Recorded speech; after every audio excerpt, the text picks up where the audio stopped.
What's up, everybody? It's Matt Johnson. We are back with another episode of Real Estate Uncensored. This is the place where you get actionable ideas, insight, and inspiration to turn your real estate business into a life of freedom. And we are off the chain again today. We've got me, we've got Greg, we've got Gene Volpe, the evil bald ninja himself, but we have no other guest to contain or keep us on any sort of leash. And so we're going to talk about a lot of stuff today. We've got a lot to get into. We've got questions to take. We're going to be taking them live in addition to the questions that we find in the Facebook groups.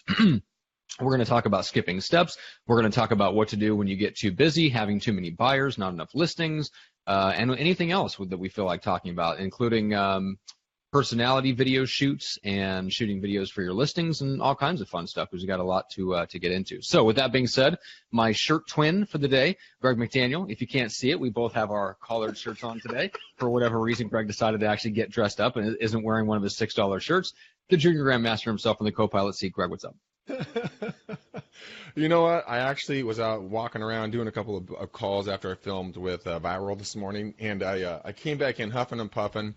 I decided that my house is not a house anymore. It's just a personal changing studio. I can go from casual to professional to back to casual, back to professional on a whim. So I can be casual and do me, and then I have to not make the Johnson all butthurt and upset. I will put on a nice shirt for the shows. And Gene is giving me a very funny look. And, you know, so I decided to put it on, but it's like a newscaster, man. From the waist up, it's camera ready. Waist down, we don't know what's going on. You know what I mean? There is a great older movie that I watched probably mid to late 90s called Max Keeble's Big Move. And the comedian Larry Miller played the school principal in that movie. And I love Larry Miller. But he has this great bit where every morning he does like a video shout out to the school. And so he rolls in and he's just in like, what did he do? I think he was wearing like a tie, like a shirt and a tie and a sports coat. But then to get on camera, he goes into like, and he puts his arms into this thing, and it's like a full-on suit with a different colored suit and a different colored shirt and a tie that he liked better. And all it does, it's not real. It's just the front of it, and he just puts his arms through it, and then bam, he's like ready for the camera. And then at the end of the video shoot, he takes it off and he goes back and he's got his other blazer and other shirt and tie on underneath. It was such a classic, great bit, and it reminds me of like the way that we do podcasting. Because you're right, it's like jeans and chucks from the waist down for me. But dress shirt on the waist up. Yeah, I'm in camo shorts and socks. There you go.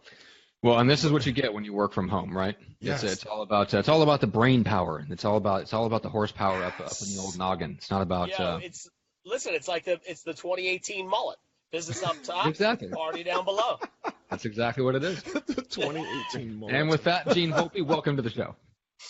Welcome, boys. Thanks for having me. I want to start by telling you. And I know that this is a free-for-all today, so we might as well just start out here. Oh, boy. I had the opportunity yesterday to get to an event called the National Achievers Congress. And I got to see – I actually missed Les Brown and John Maxwell because they were apparently both on from 8 to 8:15 in the morning.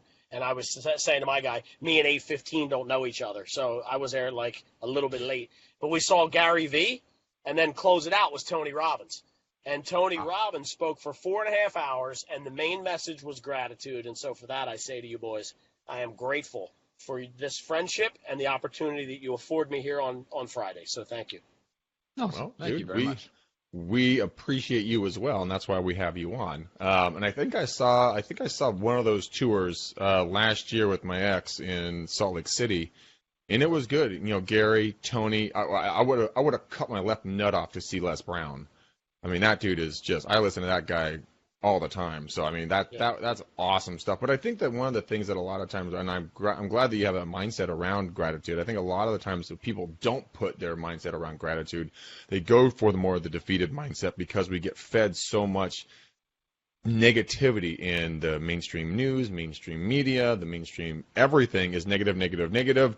But if you buy this widget, it will make you happy.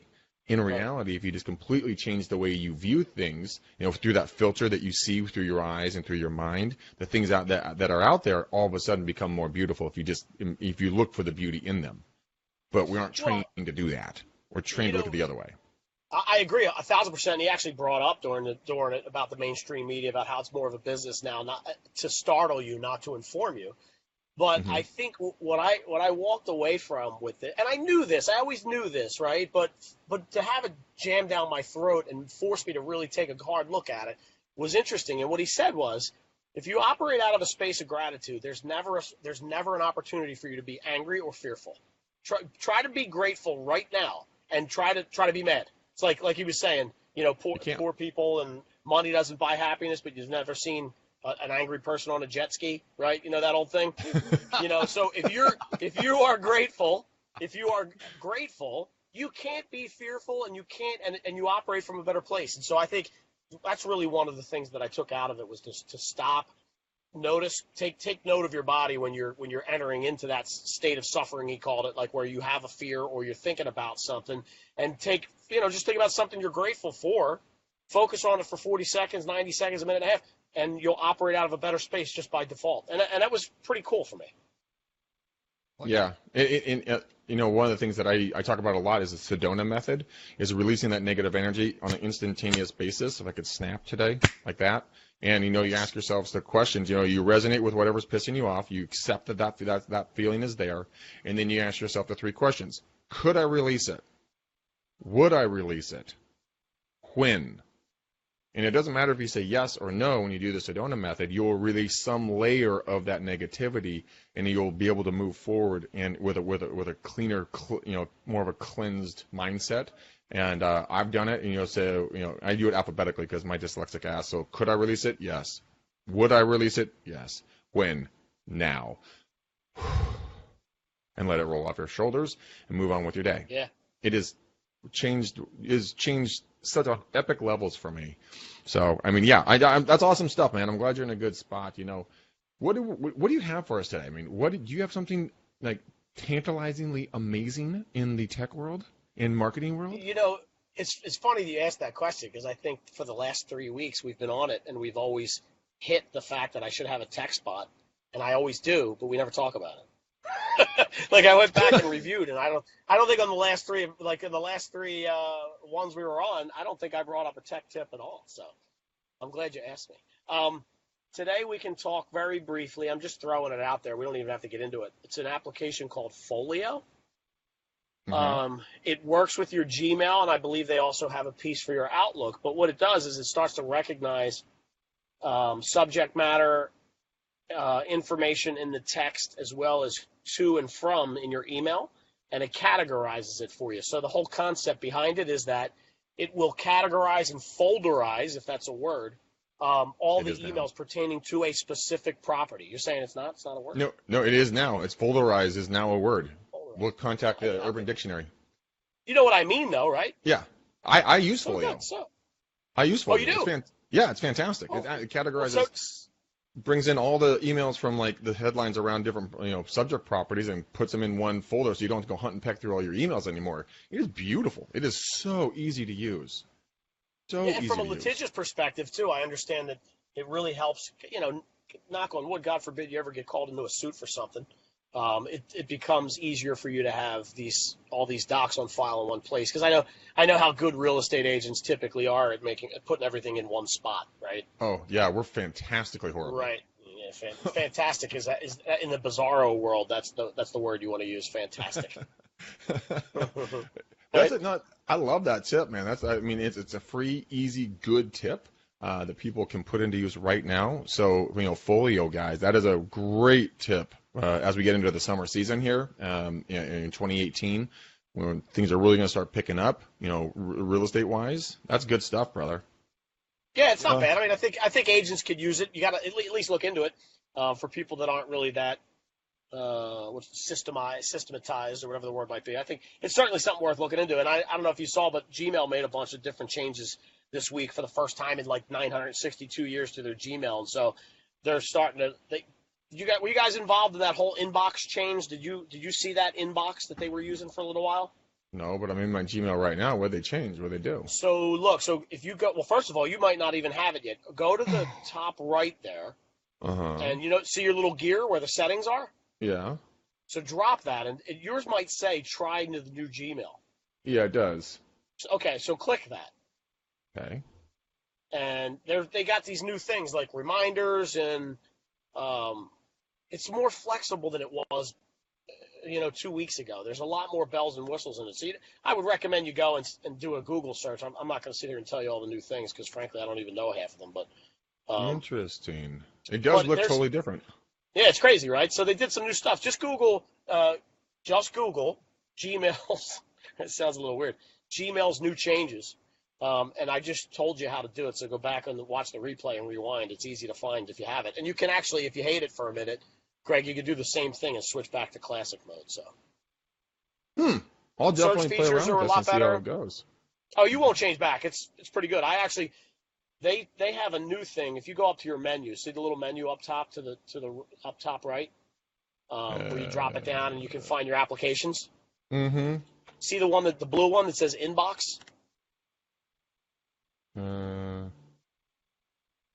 I don't know what I'm looking at, so it you might have to dig further. But they had a new email client that was pretty slick, and I thought they were going to move from the old Gmail to this inbox, but apparently they've scrapped inbox and made these enhancements to the new Gmail. Yeah, well, cool. History. Nice. Now we got some good history on that. That's good stuff, man. Look at you all full of knowledge on Friday. I try. Well, let me throw you out a quick question, because I spotted this in a Facebook group. Somebody just basically asked, like, hey, is there a company that will do all of your social media posting for you? And some people had some suggestions like Curator and stuff like that. And then the other people stepped in and said, they all suck. Don't do that. Post yourself. Gene, what's your current opinion on, posting yourself versus having somebody do it for you? And what's the best strategy that actually wins? So listen, is that a? I'm looking around for a baseball bat. Was that a softball? It's a little bit of a softball. A little bit of a softball. All right, so let me take. No, but the reason I bring this up is because I've got one of my own clients reached out and wanted to know if we would start posting like podcast notifications on Instagram. And of course, my first question is, well, are you on Instagram? Are you doing something? Like, do you have an audience there? Are you doing literally anything on Instagram yet? Because most of our clients are not. That's not their primary place. And I think my personal opinion is that social media networks, as they are getting better and more advanced, are way more reliant on our own personal involvement in order to actually build an audience. That's not to say you can't have somebody post content for you. But I think the days of building Facebook pages, building Twitter followings, and actually being able to build and accumulate followers, likes, and a real audience on a platform without you being insanely involved yourself, I think those days are over. Yeah. All right. So let me drop some knowledge, right? Everything you just said is true. First, let me start by saying this. Thank you. Moving on.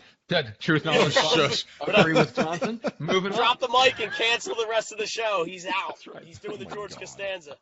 All right, I'm out of here. First of all, let me say this. If you're not on Instagram, do it immediately. You absolutely need to be there. Snapchat, if you're not paying attention, Snapchat is having some troubles. Part of the reason why they're having troubles, I think, is some back office things that Instagram is doing to them. The other reason is people are starting to migrate towards Instagram. Instagram's owned by Facebook, therefore they make it easier to advertise.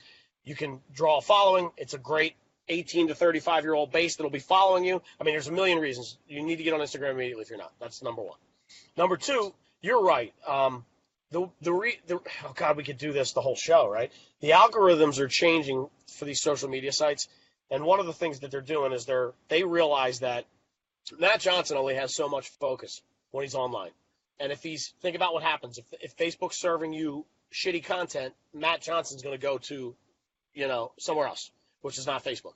So it's incumbent upon Facebook to serve you what you tell them you want. So what they're doing is they're serving you more interesting stuff. And you saw probably a couple of weeks ago where they changed the algorithm to push the business pages and advertisements down, feed you more of the information that your friends are sending you. So Facebook's not dumb. They realize what you're watching, what you're clicking, who you like, who you're friends with, what kind of engagement you have, and they're going to serve you that stuff.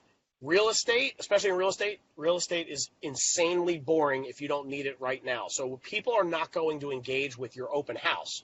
They're going to engage with you at an event that you were at yesterday. They're going to engage in a Facebook Live of you at an event tomorrow. They're going to engage with you because you're a goofball and you run around in the real estate field doing open houses with no shirt on. Like, they know who you are, and they want to follow you, not your shitty business. Does that make sense? Yeah. So, no, this is something that we do. Here's the softball part. We post for people. There's an important element of that generic filler, which is it's an algorithm tickler, right? So if you only post twice a week, Facebook, you're not using Facebook enough for their liking, and so they're not going to serve it to as many people as they would if you were posting 50 times a week. They want you using the platform. So there's something to be said about having automation, and be careful with it, though, because they know you're coming from an automated server. There's something to be said about automation and having someone else do it for you, have them do the benign, boring stuff every day. That still serves a purpose, but it's critical that it's you giving. So I told you before this. I had a video done of some of my speaking engagements, and one of the points I hit that they pulled out of the thing is, if you're going to do this and I'm your consumer, I need way more of you and less of your business that I don't care about. I can go find a real estate agent in the Starbucks that I'm looking at. I need to know why I want to use Greg McDaniel. I need to know why it is that I want to use Matt Johnson. It's not because they have access to the MLS and they put the listing on Zillow. I can do that as a FSBO. So I need you to tell me why I like you, why I trust you, and that comes these days from me seeing behind the scenes. You know what? I agree with you 1,000% on Instagram. I'm doing Instagram stories on a consistent basis now. My engagement goes vertical on the Instagram stories. That transfers. I have them attached to my Facebook stories. The number of views per are just horrifically, skewed. Instagram, I'll get 300 to 500 views per video, per little, snap little thingamabobber. And then Facebook, I won't get that type of engagement. And the crazy ass thing is that I just went today. I did my first morning with McDaniel, and I did a dual stream. I went Facebook and I went Insta with my stand and my phone, so I was getting dual engagement. Now I have in my stories, I have my mornings with the McDaniel that's going to run there for 24 hours, and I also have it over on my Facebook. I have a guy. If you guys are interested at all in upping your Instagram game, I have the guy that reached out to me. His name's Mike. He's out of Boston. He's fucking awesome on what he's doing when it comes to Instagram. I will connect you with him, and he will, see if he's for you. But he has blown me up from, I was like 2,000 followers, and as of this recording, I have 6,384 followers, and I'm following 6,096. So it finally has shifted to more followers. And I'm getting more and more people that that are starting to follow me. They're engaging with me on a consistent basis with the messages. They're responding to my stories, and then that gets your visibility up there. And Mike always, he's always beating me up, going, "Dude, you've got to become sexier. You've got to be more of a narcissist. You got to take more photos of you. You've got to be the guy or gal around town, and you've got to be your own videographer. If that's what it comes down to." But it's so true, and that kind of dovetails into what we're talking about today, Matt. We're talking about being too busy. What are you doing right there? At your account. Yeah. Ooh, I got more there. It's looking good, dude. Yeah. Other than the fact that you're on it, it looks really, really good. Fuck you. Matt Johnson, that was for you, buddy. That's right. God almighty. But I mean, that comes down to being too busy and having too many clients, because when you step this game up, you're going to get to a level where you're going to have a lot of people. And it's okay to be like, do sexy, sexy, sexy, sexy, sexy business. Sexy, sexy, sexy, sexy, sexy business. You got to 80-20 smatter that in there, because I think that Gene, run with me on this. And Matt, run. Bad spider. But I mean, here's this. Here comes PETA. Yeah. You killed the spider. I was scared of it, ma'am. But I mean, do you think that Instagram and social media stories could potentially take the place of prospecting calling, because they build rapport with you, and then they reach out to you? I mean, could their paradigm shift take place? No, there is. I love this question. There's certainly a paradigm shift. I don't think that it's going to take the place of the prospect calling. I think it's going to take the place of the sales. So here's what I mean by that. When you prospect call today, without a formidable base. You have to convince the person on the other end why you're the best at what you do and that they should use you.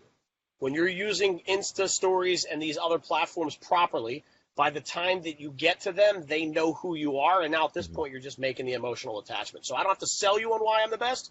You already know because you're watching me. And so let's talk about the final details. So I don't think it's going to replace, like, listen, people get nervous about, the real estate agents are getting nervous about these virtual brokerages and all this stuff's taking over and Zillow's stepping into this space and everybody's doing it online. Here's your reality, bro. As a real estate agent, people with that kind of money want to deal with humans. They're just going to deal with less humans because if you're a bullshit artist, you're going to be out. If you have no presence, you're going to be out. But if you are doing the right things and you're the most noticeable, you're going to get the most calls, and if you're decent at what you do, you will get the most closings. So real estate's not going to go away. The game's just going to get stepped up because of the activity. So let me ask you this. I told you I saw Gary Vee yesterday and Tony Robbins. Neither of those guys sold one thing. There were 6,000 screaming freaks, and I was one of them at this event for Tony Robbins. He didn't sell anything. What is different about Tony Robbins than anybody else where he started? His PR team, his marketing. Everybody knows who he is because he's everywhere. Same, take Gary Vee. Take it down a step. Dude's charging $75,000 to speak for an hour. All right? He did a dinner on Wednesday night, $10,000 a head to have dinner with Gary Vee. You bring 10 of your closest friends, that's $100,000 for him to eat steak and spit knowledge. Why? Because he started a YouTube channel in 2005 when nobody knew what it was, and he got on the right train, and he rode it right to the stage yesterday, and I couldn't wait to see him. Yeah. I would like to point out, too, that Tony Robbins did the same thing. And we forget, like people our age forget this, but if you talk to people that are like some of my mentors that are 20 years older, that were in the game, in the personal development game before Tony Robbins came along, they remember why he blew up, which is two things. Number one, the rise of the category of infomercials. Yep. And number two was the firewalk. So the firewalk was the PR. That's what drew him the attention. And then the infomercial, which never actually showed the firewalk in the infomercial, but the infomercial category blew up in the mid to late 80s. And Guthy-Ranker was a big part of that. Like they did the whole thing. First, they sold the Think and Grow Rich package, the Nightingale Conan package through infomercials. And then they said, okay, that went really well. Who can we get that can be a pitch man for our next personal development product? And bam, Tony Robbins was right there because he had some sort of involvement. But anyway, that's part of why like both him and Gary Vee rode exploding categories. And that's part of why they are who they are. So it wasn't just that they're everywhere, because that's part of our problem is we try to jump on every single emerging category. We try to be everywhere, and we don't have a content team. We don't have an entire PR team yet because we're not at that level yet. Those guys end up being everywhere. They didn't get to where they were in position to be everywhere without the fact that they were in one place really, really deeply first. They were in infomercials and speaking, in Tony Robbins' case, and then in Gary Vee's case, you mentioned the YouTube channel, they went really, really deep on one platform. That platform or that category exploded. Then the success of their business allowed them to be everywhere in other channels. Well, so you just said what I wanted to point out at the end. There's still something to be said about having a good product. You know what I mean? Like if they were con artists and had a crappy service, we're not talking about Tony Robbins 41 years later. Right? No, so there's still the element of you need to provide the good service. And that's why it's so hard to be a real estate agent these days because you have to be as much of a marketer as you do a sales rep. And one is always going to override the other, right? Well, and I think it's always been like that. It's just maybe more obvious because now the marketing is visible. Social media has made marketing visible. If that makes sense. It used to be that the people that were better at getting onto the local news and doing direct mail farming. Well, if you weren't in their farm, you wouldn't see their direct mail farming. And then you might catch them on the news. You catch them on the radio. Maybe you'd see a bus bench and stuff like that. But like if you weren't in the target market, they were kind of off of your radar. Now with everybody on Instagram, Facebook, and Twitter and things like that, now we can all be in each other's faces all the time. It's a lot. I think it's just made the marketing more visible. The people that were the best at it, that goes way back to P.T. Barnum and way back before then. P.T. Barnum was a master at using publicity stunts and other people's media to attract attention. He was a better marketer. Thomas Edison is better than Nikola Tesla because he was a better marketer and team builder. But that's a quick aside. But anyway, so I think it's always been like that. I think we see it now more because we can stack up and we can see, okay, Greg has 6,000 followers on Instagram and I have 1,000. So I'm doing something wrong, if that makes sense. Now it's just more visible. But yeah, I like what, Greg, I like what you're doing. I think, Gene, you're right about where things are going as far as Instagram. I mean, I've just been tinkering around a little bit, not with the profile that's going to be final. So guys, if you're following me and I'm not posting, that's why. I'm sitting back and kind of learning and observing and following people that have built really good followings and just kind of learning what they do to get some insights into the strategy behind it before I jump in with my new brand and actually do something and make a big splash on Instagram. Because I think there is a specific strategy there that I don't quite know yet.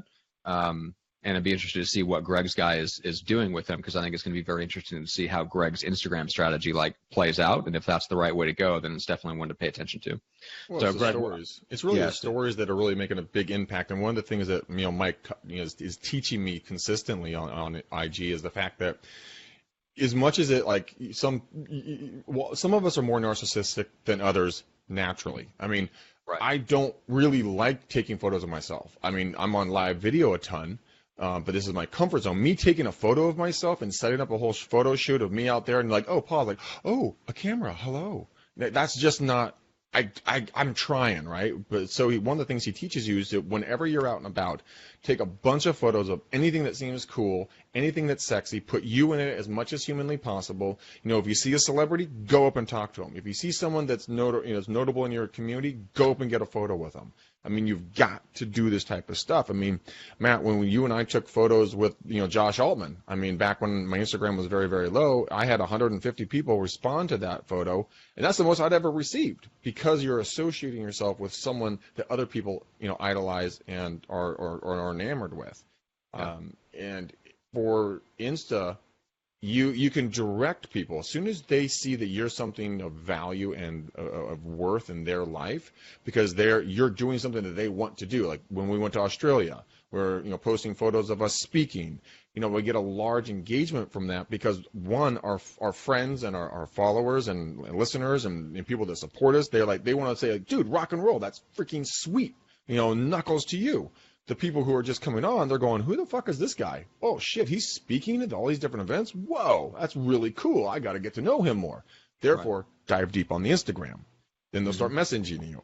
Dude, I had a talk with a girl that I hadn't talked to in 20-plus years because of Instagram. And she reached out to me to get advice because she's getting in the home warranty space here in the real estate realm. And it opens up conversations that I have never had before. And when I look at the viewership on Instagram versus Facebook, they're two totally different audiences. Like, you're not getting the same people to view them on the different platforms. It's like Facebook viewers, Instagram viewers. And so, I mean, Matt, I'm gonna have Caitlin, connect Restream to our YouTube, Facebook, Insta, all these different accounts, and create different accounts so we can start building new platforms on different social media sites around the world and stream through, Restream, so that we can create a larger footprint so that people that live in different universes than us can start being exposed to us, so then they'll be drawn back to us because when they see the value that we're providing. This is just, back in the day when, T. Diddy, me Papa, the Grand Master was he was like king of Alamo. And Alamo was like this really well-to-do neighborhoods that we live in and work in. In the Alamo Safeway, his version of social media was at the old Safeway up near the very top of the ceiling. There where you could buy ad space, and he had one thing, but then it opened up that he could buy the entire row. He bought the entire row of his face, Terry McDaniel, real estate, and that was like an ad banner on Facebook now. But that thing, you could see it from the back of the damn store, and every inch of that store you could see his face. So he was, that was his version of social media and Instagram photos. They knew Terry. Yeah. But that doesn't work anymore. Now Right. This is the vertical where people have got to land and start taking a lot of the time to really go deep in learning on this thing. Go watch stuff, our buddy BC does a great job on, YouTube. He uses Canva, makes it very graphically and, visually stimulating to click on that video, watch his video. So what is your sex? I mean, not what's, down there, but what is, like, what can make you sexy? Matt is shaking his head going, that's so awkward and weird.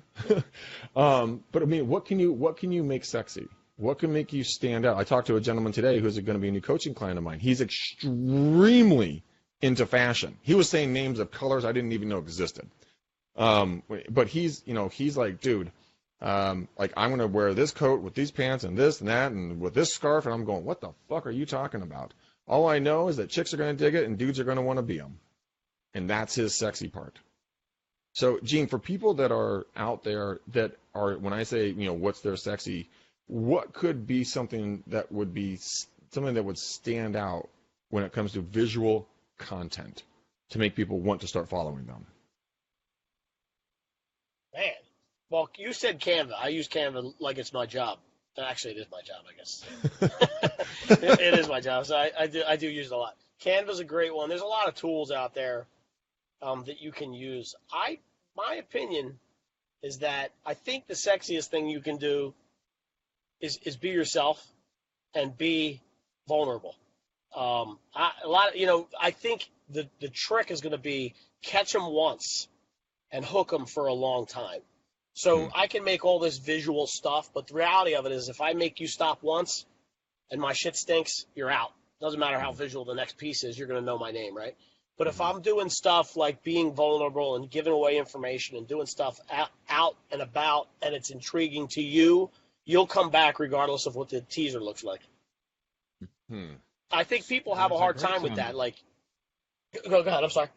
There's a great quote. Did you guys see Ready Player One, the movie? No.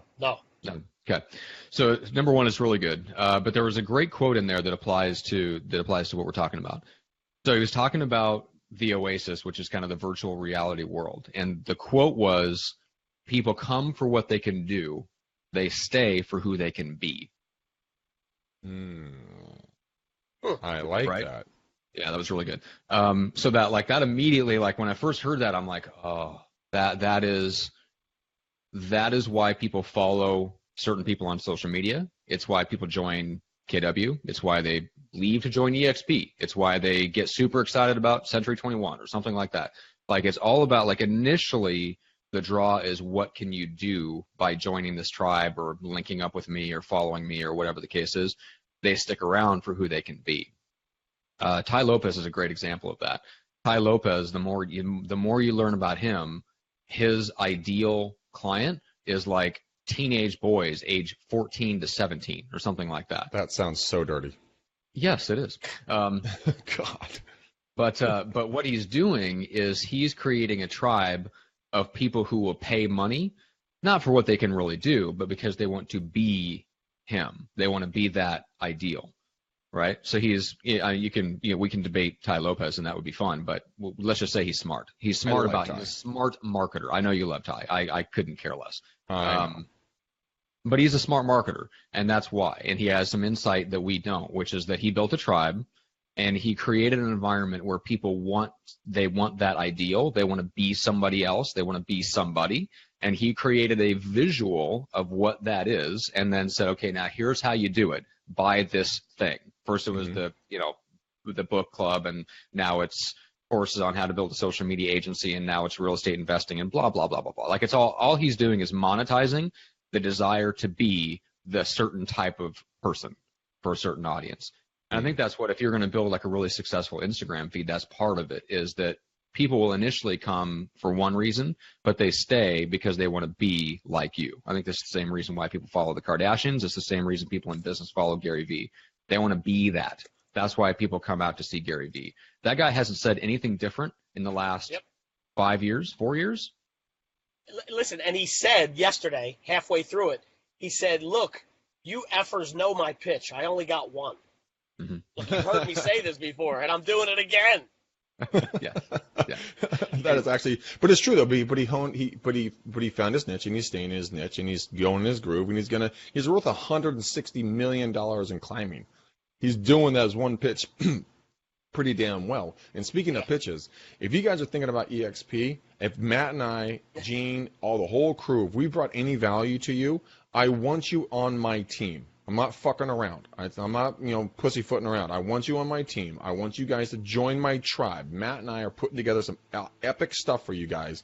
We've got a Kim Kardashian ass size of value on the back end of what EXP already has on the front end.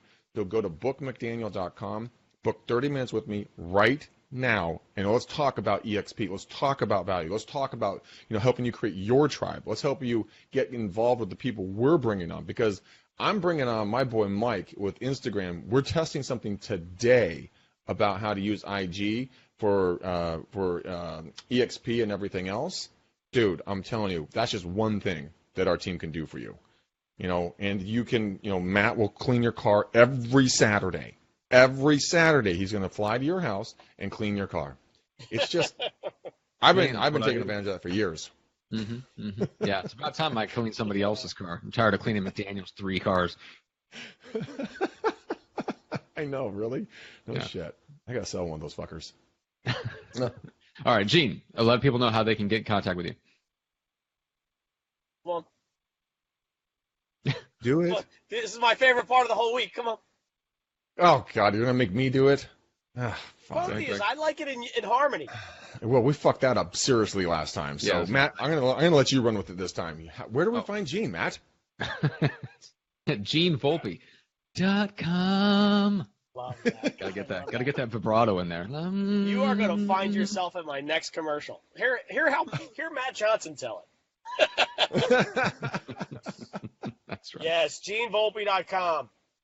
All right. So, Jason, if you want to do IG stories more, PM me, and I will connect you with my boy Mike, and you guys can have a conversation, and he'll help hook you up and let you know exactly what you're going to need to do to get your IG up and running more and more. If you want to, ladies out there, if that's not the story, the vibe you want, go check out Sarah Johnston up in Calgary, Canada. She's been on the show several times, and follow her and see what she does for IG. And so there's two different sides, so just pick whichever one you really want to do. Can I leave you boys with one more thing since you're on the Instagram trick? Sure. And then I'll drop, and you guys can discuss or drop it until next week, whatever makes you feel comfortable. So yesterday I heard some interesting information from Gary Vaynerchuk, and I thought it was, when you sit back and think about it, I think it's intriguing. So he talked a little bit about his history and why he made it big on YouTube, because it was a platform that was extremely affordable and undervalued. Very cost-effective, undervalued. And he likened it to Facebook ads, and he basically said Google AdWords went through that phase in the early 2000s where it was super, super cheap. Then the big dogs got into play, and it pushed the price through the roof, and so your everyday entrepreneur couldn't afford it like they used to. Right. And what he predicted was the same thing is happening now with Instagram and Facebook. You're still at a point where it's extremely affordable to get in and spend money and advertise your content on Facebook and Instagram. And eventually, pretty soon, the big cats are going to start pulling their away from television ads and putting it into Facebook, thereby rising the cost. So right now is an opportunity for you to get in at the lowest level to spend and make a bigger name for yourself quicker. Here's what he said. He goes, let me prove it to you. In 2017, $80 billion was spent on television ads that nobody watches. Think about that. So there's $80 billion being spent on TV ads when you're out watching Netflix with no television in it. At some point, these guys are going to have to take the money that's gone into the television ads and divert it. Where's that going to go? Yeah. Social media, somewhere like that. I was at a car dealership with one of my brothers yesterday, him picking up his new TRD Pro Tundra. Holy fuck, dude. That thing is sick, by the way. But we're sitting there in the waiting room, and the TV was on, and then we're watching the local news. It was actually irritating to watch the news because of the commercials and them forcing their agenda on you. When I couldn't, if I didn't like it, I could just flip it back and go Netflix and change the channel with no commercials. But so let's talk about this super quick.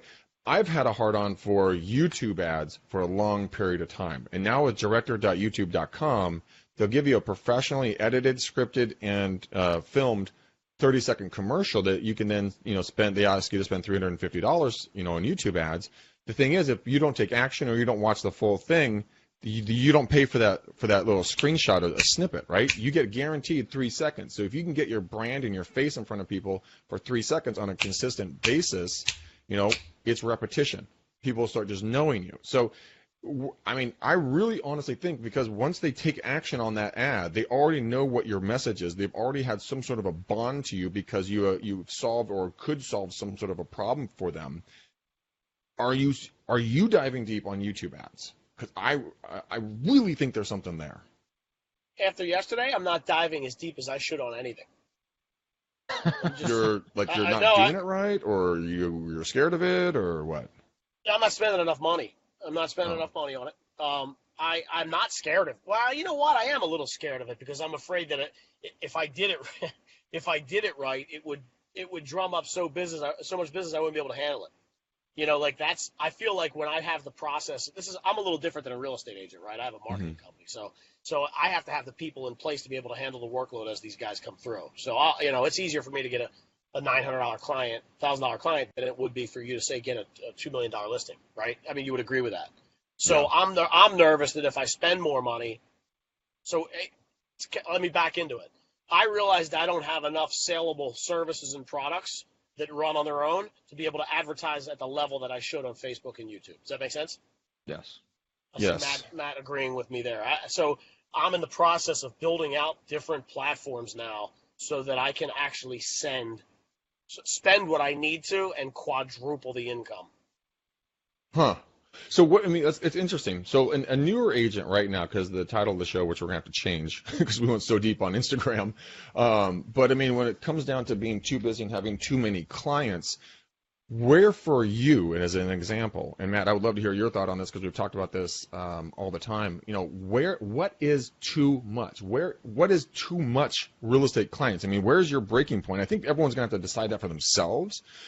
But Gene, as a marketer, Matt working with teams, where is that? Where's that fine line have you seen on an average? Because people don't know. They're like, I want to double my business. I want 50 leads a day. You're like, no, you don't.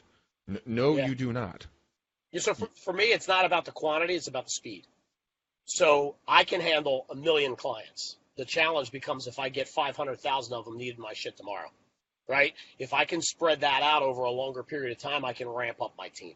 So sort of like in a real estate world, if you're committed to building a team, if you are at a level where Greg, it takes you 15 hours to complete one transaction every week, and the math works out so you can carry 4 listings every week without having to hire anybody, then you need to hire somebody to double your workload, right? Like if you want to get 8, then you got to start thinking about paying somebody to help you with that. And I'm obviously making numbers up, but right. I think for me, I can handle as many clients as I need to, or as that are coming at me.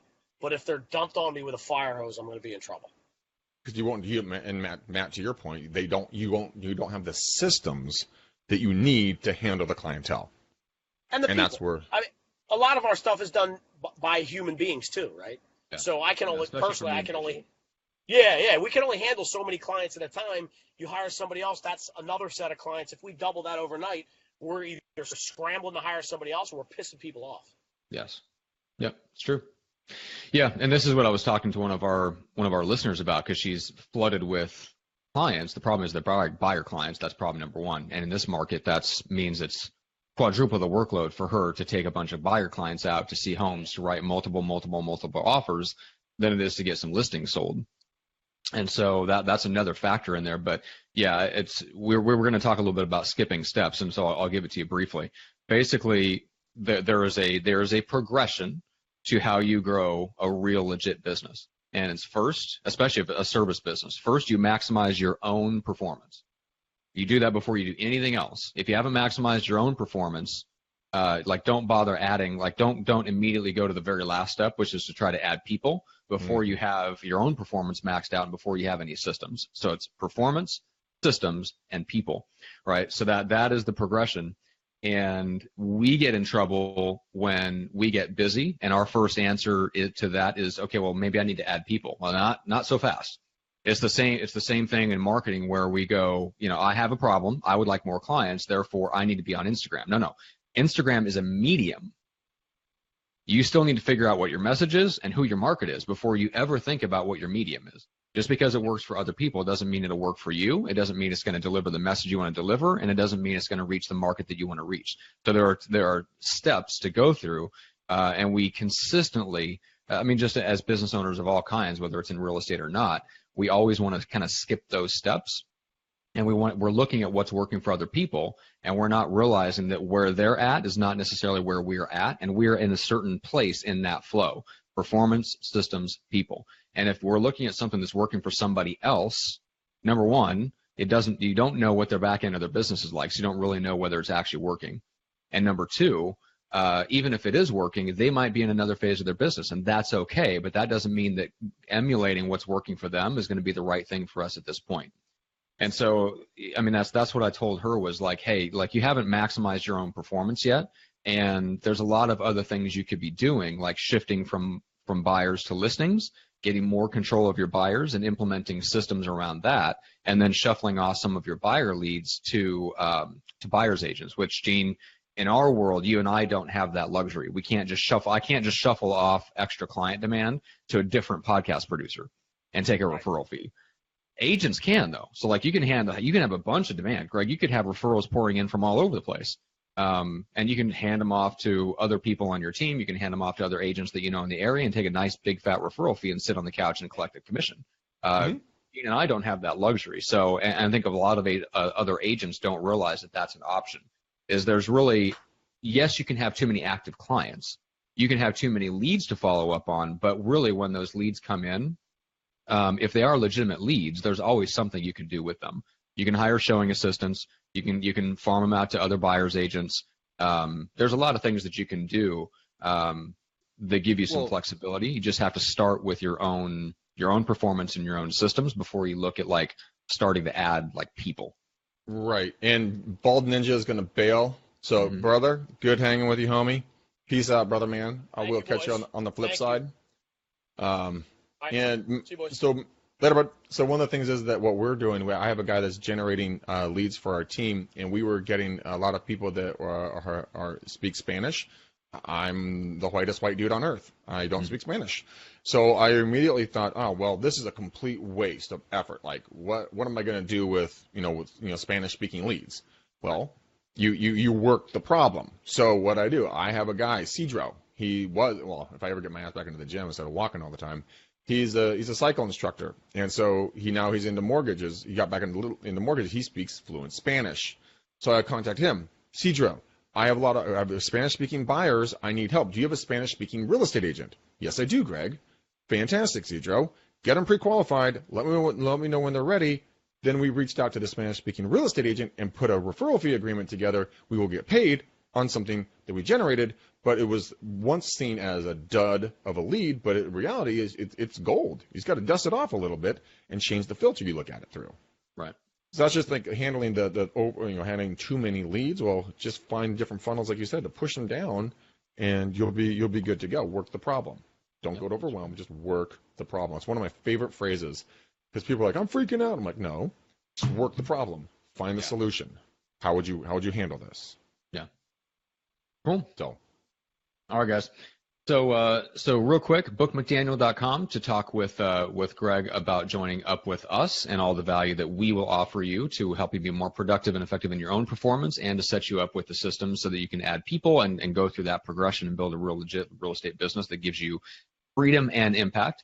And then if you are a individual agent or a team leader with agents and you don't want to hire a sales or training manager and you want to plug into some of the best training around the country, really, just go to go to eliterealestatesystems.com and go to the live stream page and check out the live stream program. This is something that we offer to our entire team for free as part of the benefits that we offer. But if you're not plugging into our team and you want to go straight to some of those benefits and you want to plug into fully high-def audio and video training out of Jeff Cohn's office, which is one of the top teams in the country, and you want to plug directly into their training, which is live and interactive on Wednesdays and Fridays, you can learn all about that there. It's ridiculously low. It's $17 a month.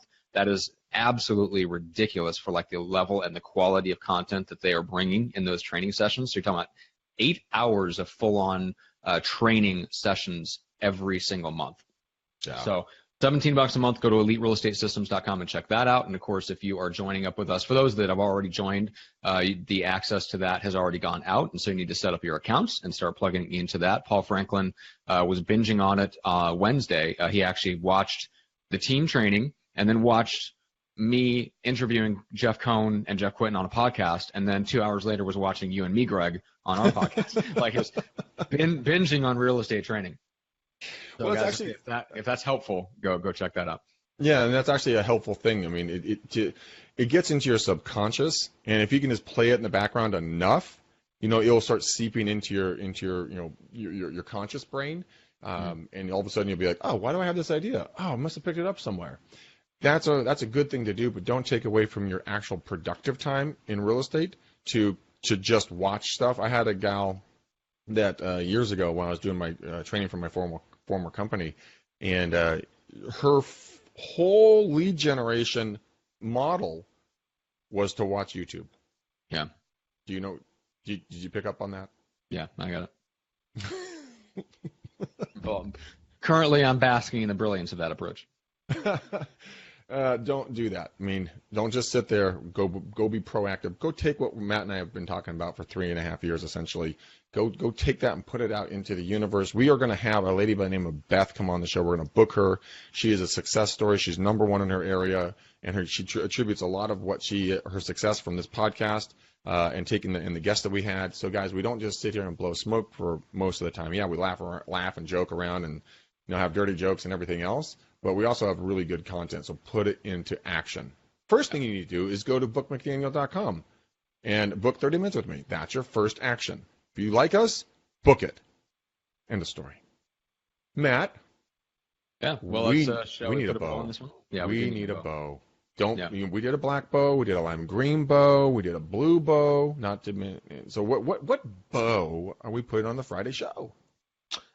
Clear. Let's put clear bow. I don't know. Synthetic, plastic, clear bow. Like stripper shoes? Sure. Yeah. Complete with a fish inside. Poor fish. Now PETA's going to get called. Exactly. All right, guys.